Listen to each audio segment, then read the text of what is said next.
Bienvenue sur BFM Normandie. Aujourd'hui, c'est le café santé. Alors, avec du monde autour de la table, Carole Jagouri, merci beaucoup de nous accompagner, Carole.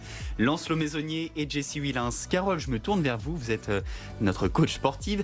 Et aujourd'hui, on va commencer à préparer notre corps à l'été pour justement pratiquer des sports d'été. Alors, pour en citer quelques-uns, juste avant de lancer la chronique, mais quel sport on pense pendant l'été ? Le vélo, la randonnée, le paddle. Ah bah voilà, eh bien on en parle dans un instant. Juste après ça, c'est l'histoire du jour avec vous, Lancelot Maisonnier. Quel est le thème ? Je vous parle d'une mésaventure qui est arrivée dans un EHPAD de la Manche. Eh bien c'est dans un instant. Voici le café santé. Oui, les vacances commencent. Là, ça va être un week-end très chargé et beaucoup de personnes travaillent tout le reste de l'année et se disent « Youpi, je vais profiter de mes vacances pour me mettre au sport ». Est-ce que c'est une bonne ou une mauvaise idée ? J'imagine qu'on va forcément préparer un peu notre corps avec vous. Oui, c'est une bonne idée de se mettre au sport, qui dirait le contraire. Mais il va falloir faire attention parce que comme on n'a pas préparé forcément son corps tout le reste de l'année, eh bien, on risque certaines blessures. Alors, quelles blessures ? Eh bien, par exemple, les entorses, si on part en randonnée, qu'on ne s'est pas échauffé, eh bien, l'entorse de cheville peut arriver très vite. Les tendinites aussi, parce que si d'un coup, on se met à marcher 15-20 km alors qu'habituellement, on ne marche pas du tout.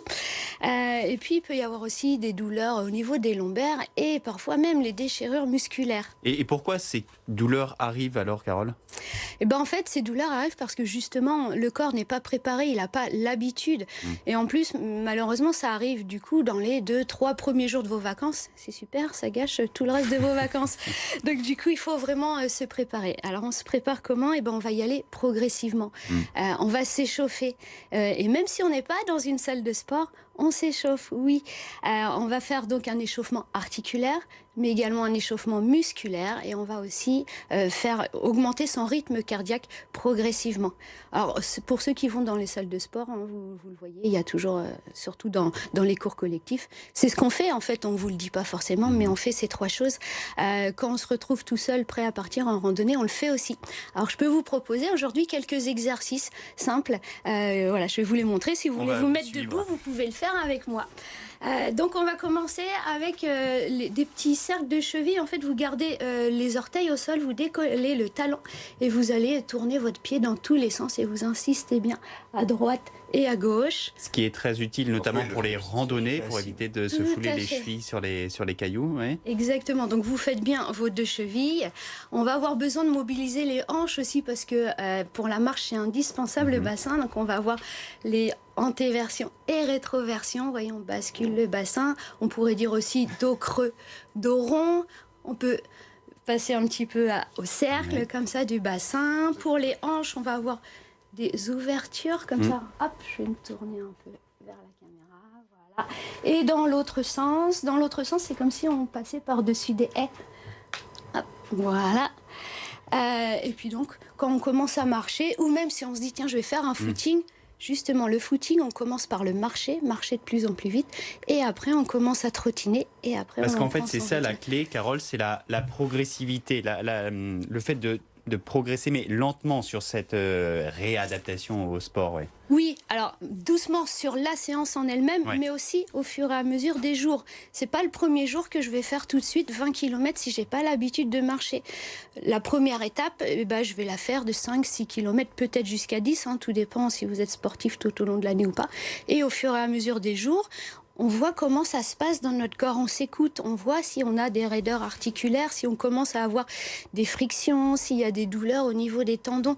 Là, ça veut dire que, attention, il ne faut pas aller plus loin. Mais vous l'avez un petit peu évoqué, les sportifs qui font de la salle justement tout au long de l'année. Quand on fait du paddle, ce n'est pas le même sport qu'on pratique en salle, donc il faut quand même se préparer. Oui, tout dépend en fait ce que vous faites d'habitude en salle. On va pas toujours solliciter les mêmes muscles. D'ailleurs, moi je le vois même à la salle, entre ceux qui font les machines de musculation et puis qui viennent dans mes cours collectifs ensuite. Souvent ils me disent, je savais même pas que j'avais des muscles là alors que ça fait des années que je fais de la musculation. Eh bien oui, on ne sollicite pas les mêmes muscles. Donc voilà, on change de sport, donc on fait attention, on se réadapte, même si on pratique du sport toute l'année. Et une fois qu'on est bien en jambes, Carole, il y a un autre point qui est important, c'est l'hydratation. Tout à fait, parce que la déshydratation, ça va être un risque de blessure, hein. Ça va fragiliser vos muscles, ça va fragiliser vos tendons. On va se fatiguer beaucoup plus vite si on est déshydraté. On risque d'aller vers le faux mouvement et donc vers la blessure. Donc on boit régulièrement. Boire régulièrement, c'est 1 à 2 gorgées d'eau toutes les 20-30 minutes. On ne boit pas la bouteille d'un coup, hein. Ça, je le vois beaucoup aussi à la salle, malheureusement, et je lutte contre ça.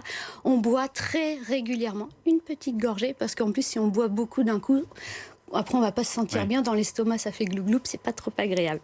Donc on boit, pardon Jessie, on boit un peu, enfin progressivement, et puis il faut aussi adapter son alimentation, elle joue pas mal, ouais. Tout à fait. Vous savez, quand on va solliciter les muscles, tiens, je vais vous poser cette question, vu qu'on est en fin d'année, je crois que vous avez dû suivre un petit peu le reste de l'année. Qu'est-ce qui est important pour justement réparer nos muscles après un effort ? C'est pas des protéines, non? Exactement, les protéines. Ok. Alors les protéines, où est-ce qu'on les trouve ? C'est pas jambon blanc, non? En fait, c'est tout ce qui est viande. Ouais, Viande, viande. poisson, œufs, de façon plus générale. Ça, c'est pour les protéines animales, mais ça marche aussi avec les protéines végétales que l'on va trouver dans les légumineuses et les céréales. Les céréales plutôt complètes, d'ailleurs, que je vous conseille, qui vont être également riches en fibres. Eh bien, on va avoir aussi également besoin d'aliments riches en magnésium pour éviter la fatigue et les crampes. Là, on va les trouver dans les amandes, les bananes, le chocolat noir, et ça, c'est une bonne nouvelle.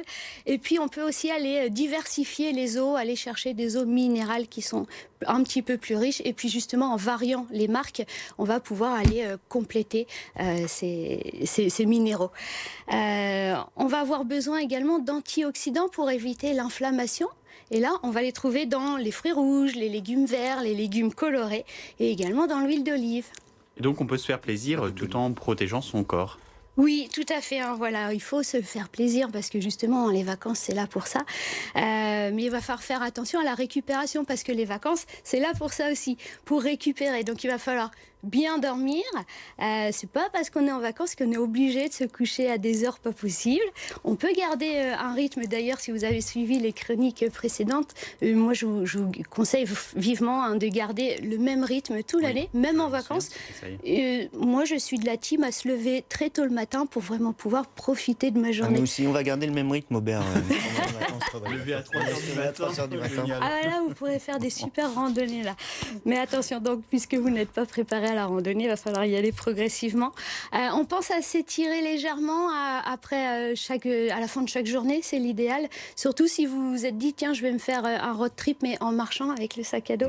Important de vous étirer tous les soirs pour pouvoir repartir bien le lendemain. Et puis, on va alterner les types d'efforts. Un jour, par exemple, on va faire de la randonnée, puis le lendemain, plutôt de la baignade. Et voilà, on va alterner pour justement pas solliciter toujours les mêmes muscles. Et puis alors, un dernier mot, Carole, pour conclure cette chronique, mais l'idée, c'est donc de ne pas faire moins de sport, mais de le faire mieux. Oui, c'est ça. Je vous dis pas pendant les vacances, finalement, arrêter le sport. Pas du tout. Au contraire. Mais voilà, on y va progressivement. On voit pas ça comme un défi. Il faut pas se dire, faut absolument que. Non, il faut rester dans le plaisir. Et donc, voilà, on pense à s'alimenter correctement, à s'hydrater correctement, à se reposer. Voilà. Et Merci. comme on est la fin de la saison, je voulais moi aussi vous remercier tous pour votre accueil tout au long de l'année. J'espère que ça a plu aux personnes qui nous ont regardés. Ouais. J'aimerais bien qu'ils nous fassent leur petit retour en commentaire pour que vous puissiez me transmettre. C'est vrai que, peut-être je peux le dire, on peut me suivre sur les réseaux et puis j'ai filmé des séances, donc on en avait fait avec BFM, mais j'en fais aussi privé. Alors je suis pas sûre qu'on puisse citer YouTube par exemple, on peut retrouver alors, les vidéos. expliquez-nous en un mot, mais donc vous accompagnez des groupes qui viennent, vous exercez votre activité de coach à Rouen. Oui, alors je suis salariée à l'élan Gymnique Rouennais. On me retrouve là-bas toute la semaine pour les cours collectifs.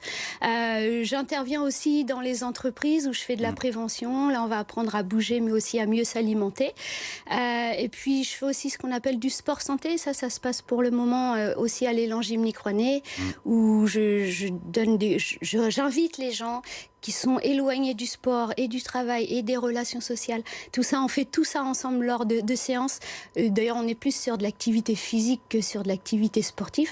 En fait, l'objectif pour moi, c'est de commencer par l'activité physique et de les emmener vers la pratique sportive. Voilà, et ça, c'est un travail qui se fait sur toute l'année.